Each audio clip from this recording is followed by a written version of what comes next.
in the way of the reaction, preventing more uranium atoms from splitting. Because of this, reactors today only use about 5% of the potential energy in the fuel. However, there are ways to reprocess the fuel so that these byproducts are removed and the remaining uranium can be recycled. Currently in this country, we have no recycling technologies. Other countries do at the moment. So at this point, in this country, we can't begin recycling fuel. However, as an engineer, I would say, let's go for it. It is the way to go. It's more efficient when you use a once-through cycle. Take the fuel, put it through the reactor, put it in storage, and that's you're only using about 5% of the potential energy in the fuel. Yeah. And so it sounds like you know from your research that by using advanced fuel cycle initiatives, and when I say that, that's what I mean by we're trying to close the cycle, make it more efficient, reduce the volume and the toxicity of the waste.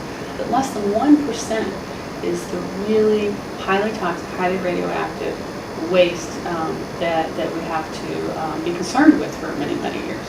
So the advanced fuel cycle initiatives that are being talked about now, as an engineer, I'm excited. I think it's fabulous. But there still are issues of high-level waste. We're not going to eliminate high-level waste, but we could make the fuel cycle much more efficient, use much more of the energy available out there, and I'm personally pretty excited about it. In my opinion, if you're going to pull all this stuff out of the earth, if you're going to disturb the earth, why not get all the energy you can out of it before you put it back somewhere, which is ultimately what's going to happen. Yes, it's a dangerous process, but so is shipping oil from Valdez, Alaska. Again, there's no risk option here. And the thing about the uranium and the transuranic elements and so on, the plutonium is, yeah, they're real dangerous. They're high energy, they can be made into things like bombs, so it has to be done with safeguards. If you don't want things like bombs being made from stuff that has been siphoned off at some point. We should understand that reprocessing is a first step in a set of technologies to create a sustainable nuclear future. What reprocessing does, it takes spent fuel from commercial plants and it separates it into streams of materials that can be managed in an optimized way. It creates certain streams of things that are going to be disposed of and create other streams of material we're going to recycle. By recycling, we mean essentially eliminating them through a process called transmutation in special reactors. What this does at the end is that it very much reduces the waste issues and it very much reduces the long-term proliferation concerns by eliminating the materials that contribute most to waste and proliferation risk. Okay, does that mean that less space would be needed at Yucca Mountain for spent fuel? Yes, we have demonstrated through analysis that by closing the fuel cycle, as we call it, you can increase the capacity of a repository in general by a factor of about 100.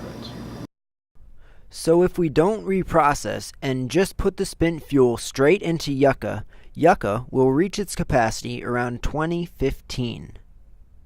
Even though reprocessing techniques are still in development, in theory, you can increase Yucca's capacity by a factor of 100 by reprocessing. This would mean that we wouldn't need a second repository for centuries to come. Also, the isotopes with longer half-lives can be eliminated, and instead of being radioactive for thousands of years, the waste will go back to the same level of radioactivity as the ore in just 500 years.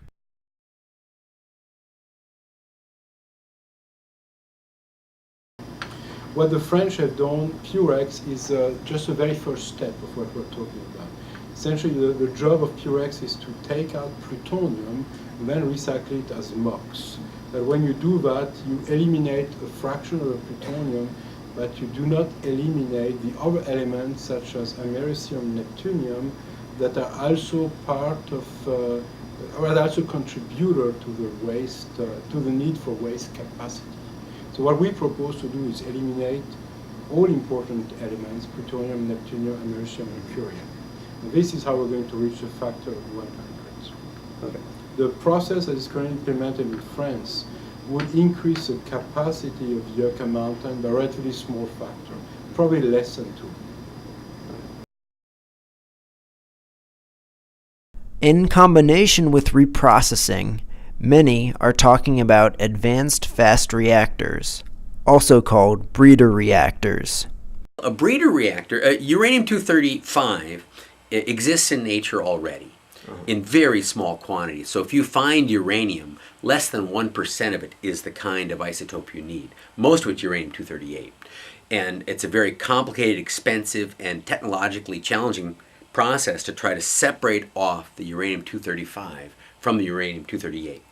You have to enrich the uranium for our present kind of nuclear power plants, which means you need to somehow separate out the material so that you build up a higher concentration of uranium-235 than you would normally find in nature. And so that's what's done in this country and in most nuclear power plants. That before they get the fuel, someone has to enrich it, and then that becomes the fuel for the nuclear power plant. It turns out that you can convert uranium-238 into plutonium-239. That can be done in a process that's in a breeder reactor. So the reactor itself is able to, by the design, it's able to take a neutron and combine it with uranium-238 and produce plutonium-239. Plutonium is that's another isotope that can use slow neutrons to undergo fission. So that's a breeder reactor. That process is understood. It can be done. It is being done at a few places. And that offers the potential of using not just the very rare uranium-235 as your fuel, but rather much more common uranium-238. And so in principle, whatever supply of uranium we have, you could make it last 100 times longer if you could use uranium-238, or a little bit more than 100 times longer. So in principle, that would really greatly expand the useful, or our ability to use uranium as a resource for nuclear power. And that's a breeder reactor does that. So let's go back to our uranium supplies. So if we keep using the same amount of nuclear energy, they will last for 630 years. However, nuclear energy makes up only 6% of the total world energy use. So how long would it last if we wanted nuclear to, say, produce all of our energy? If we continued consuming energy at today's rate, we would be out of uranium in about 38 years. However, if breeder reactors could better use our uranium resource with a more abundant uranium-238, then uranium could potentially supply all of our energy for a good 3,800 years. Compared to fossil fuels, which are supposed to last for only another 100 to 200 years, that number isn't bad. Alright, so what's the downside of breeder reactors? The problem is this. Power grade uranium fuel is only 3 to 5% rich in uranium-235. That is not rich enough to make a nuclear weapon. To get weapons grade material, you have to actually enrich the uranium so that you have almost all uranium-235, up to like the 95, 98% level. I don't remember the number off my head, but way up there. A breeder reactor could do that. So if you have a breeder reactor With plutonium, though. with plutonium, that's right, with the plutonium. So a breeder reactor has the ability to make weapons grade material. And that's the danger in breeder reactors. And of course, this is the material that Al-Qaeda is dying to get its hands on, that the Syrians are dying to get a hold of, that the Iranians can't get enough of, that the North Koreans can't get enough of. Do we want more of that material in the world? I don't think we want any of that material in the world. You know, we can't even control the fuel rods that are supposed to be in the spent fuel pools. We've had several instances in this country where the spent fuel rods have gone missing. You know, imagine if you actually created commerce in this stuff. Well, I mean, plutonium, in terms of the safety aspects of the reactors, I think the safety aspects are generally they're the same as with any other reactors, which are safety. I mean, you really do have to worry about that. They have to have high safety standards of performance, all those kinds of things. But the safety aspects are in general in the same range. When it comes to the proliferation aspects, the concern, of course, with using plutonium is that it can be diverted and that it is directly a weapons usable material. Can that be safeguarded? I think that there is no reason that it cannot be. It has been safeguarded up to this point. Whatever the concerns that we have had about plutonium being used and the countries that have acquired nuclear weapons, there are each of those countries that do have really 50 years of technology on how to secure those materials, how to keep those things secure. So that's a fairly mature industry and science. I think that it's only going to get better. So how is the energy makeup going to change in the future? Going to nuclear power is just a necessity for the future. It's not a choice that it may feel like a choice we have today, but as time goes on, it's going to become less and less of a choice and more of a necessity. So it's not a question of whether we're going to be converting to more a larger percentage of our total energy needs by nuclear sources. It's more a question of when and how, the details of how it's done, what type of reactor is used. But in my opinion, it's just a necessity. I personally think that we're going to see an awful lot more nuclear. I think that, if you watch what has been happening every year for the last few years at the IAEA's annual meetings, where you get 136 countries coming in and talking, this year, just last month, Dr. Alvarado said at one point it seemed like every country that came to talk was talking about it. Countries that didn't have nuclear were talking about their plans to at least consider the possibility. Now, that's not everybody. There are some that have clearly made the decision to phase that out, even those who hold it now, or those who don't have nuclear power but are firmly against it. So that will remain a country's choice. If I'm predicting, my thinking would be you're going to see just an increasing expansion of interest in nuclear energy. And Fast reactors too? Certainly fast reactors. Yeah. Because I think there is a legitimate debate that goes on about fast reactors having some people who say that fast reactors have a greater proliferation sensitivity or a greater proliferation risk associated with them. Others say, well, the alternative is to let this plutonium that is separated from the waste to stockpile. And the only way that you can use that plutonium with high efficiency is then to reuse in a breeder reactor. So does it, you have a proliferation risk. Is it better to have the proliferation risk of the plutonium stockpile sitting there, or is it better to actually use them and deal with the security issues that you would need for a fast breeder reactor? Can nuclear energy be made more sustainable in the future with fast reactors? Well, yes, that is the basis of the program we're working on, is move from the one fuel cycle as is implemented today to a closed fuel cycle where we would increase essentially the energy production out of a unit amount of uranium by close to a factor of 100. We would reduce the waste storage requirements, geological porosity, by a factor of about 100, and it would last us for a very long time, yes.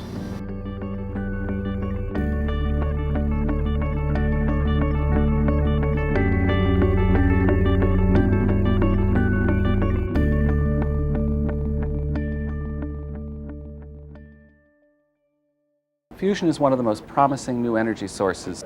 To create fusion, you need a plasma. And so what is a plasma? Plasma is the fourth state of matter. The first state of matter is solid, where atoms are stuck together and form crystal structures, like in a metal, for example. As you heat up a solid, it becomes a liquid, say like water. And there the atoms are held together, but they can still move around. They can still wander around each other, but they're held together enough that gravity can, for example, hold water in the bottom of the bucket. You heat it up some more, and the atoms can now move all over the place, and you end up with a gas of atoms that move around like air in the room. But that only explains 1% of the universe, less than 1%. The rest of the visible universe is plasma. In the plasma state, the atoms have smashed against each other so hard that they've knocked the electrons off of each other, and what you have is just the center of the atom, the nucleus, traveling around, and the electron traveling around freely. So we have this plasma at 200 million degrees centigrade. It was a kind of an interesting challenge to get it to that temperature, but the real challenge is to hold it at that temperature. And since the plus charges and the electrons that are now free from that nucleus, both of them see magnetic fields, you can use the magnetic field to hold on to these things, to make them spiral around the magnetic field. And if you take that magnetic field and bend it into a circle, into a donut-shaped structure, a torus we call it, you can make the plasma circle around the magnetic field all the way around and stay inside of the donut, stay hot, not touch any cool surfaces, and get and maintain itself at these very, very high temperatures. So once we've got this plasma up to 200 million degrees centigrade, this is really hot. This is hotter than the center of the sun. Deuterium, 1 proton plus 1 neutron, and tritium, which is 1 proton and 2 neutrons together in the nucleus, they collide, and out of that collision comes fusion, comes a very energetic helium ion, 2 protons, 2 neutrons, that stays in the plasma and keeps it hot, and out comes a very energetic neutron that we capture in the region around the plasma, and we use the heat from the neutron. We heat up water, we make steam, we make electricity. There's a number of different features of fusion energy that make it attractive. First of all, it's an abundant fuel that's available to all nations. We don't need to visit our neighbors in Kuwait to get this energy source.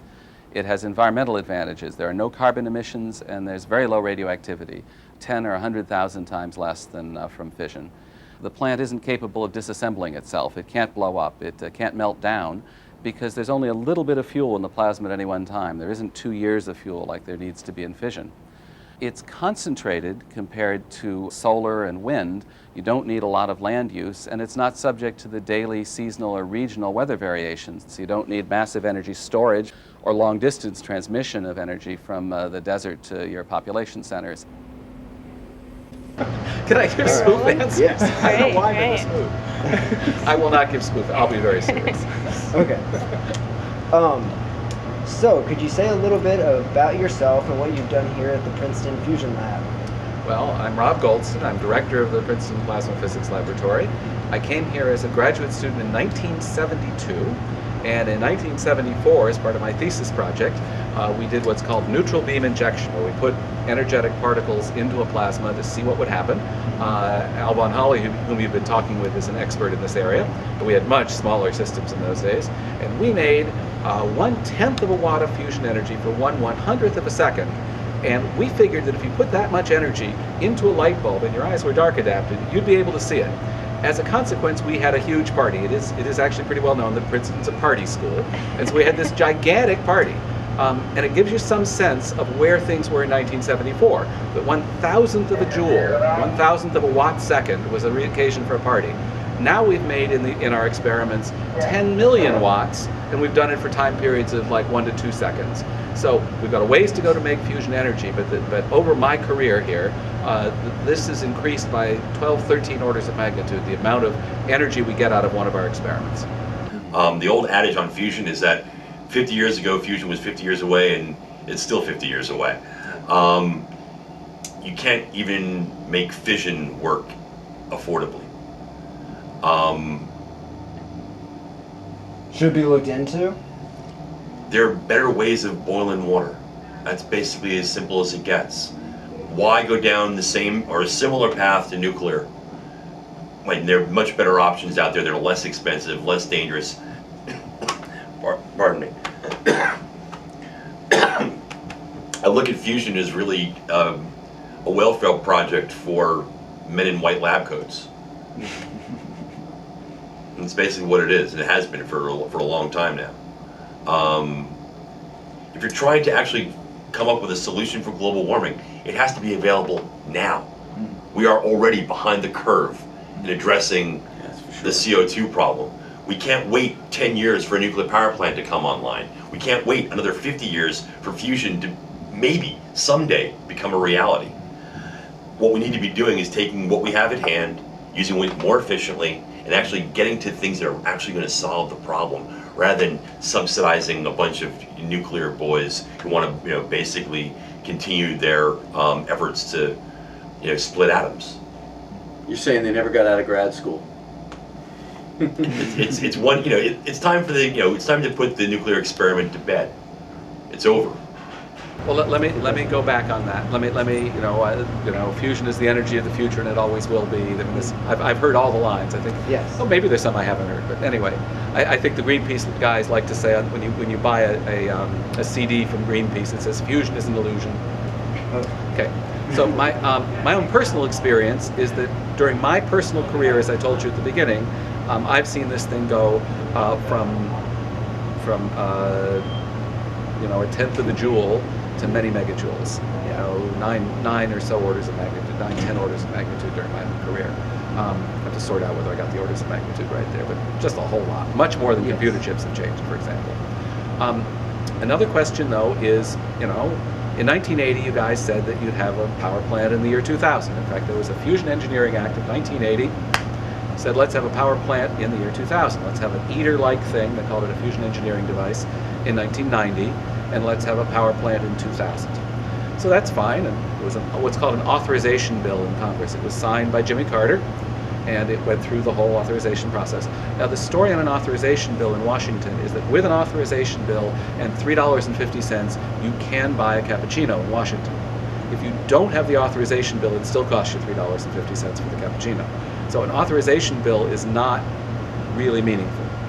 It did say that we should spend over that 20-year period, in roughly today's dollars, $30 billion. In that time period, in fact, we spent $11 billion. And if you look at the plan, at the $11 billion point, we were supposed to be able to just about then start building this fusion engineering device. So you've been underfunded.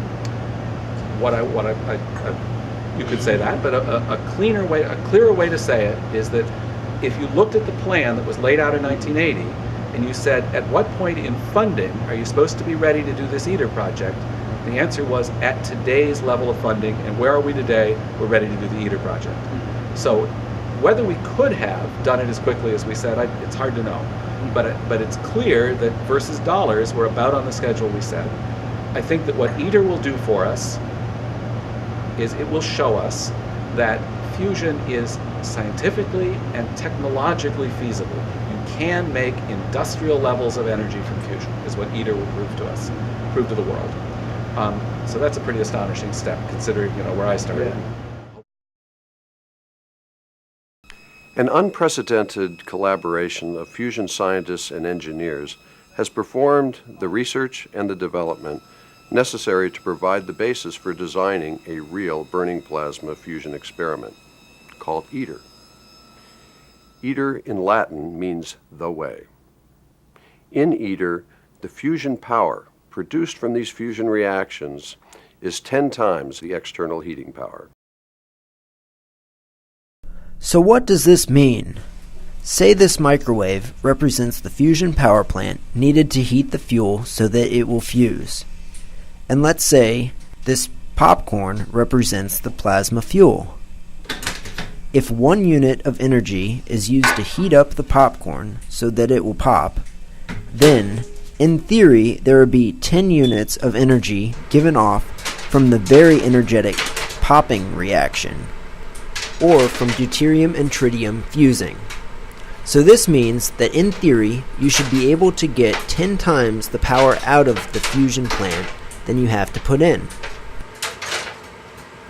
The United States has recently joined in detailed negotiations with the European Union, Russia, Japan, Korea, and China regarding the siting and the construction of ITER, a $5 billion experiment whose mission is to demonstrate the scientific and technological feasibility of fusion power. If these negotiations succeed and ITER proceeds into construction, it could be available for research operations in the middle of the next decade. It took a while to get off the ground, and a lot of the science projects in the past, like the NASA to the Moon project and the nuclear arms race, happened as a result of competition between countries. Right. And so your project is more of an international cooperation thing. Right. But a lot of times competition is what drives, you know, scientific discovery and innovation. How is, if there's only one international project, is there going to be competition? That's an interesting question. There will be, in the sense that scientists are constantly competing. We're really sort of obnoxious people in that sense. I mean, that the sort of fun that I was telling you about making a discovery, that sense, that makes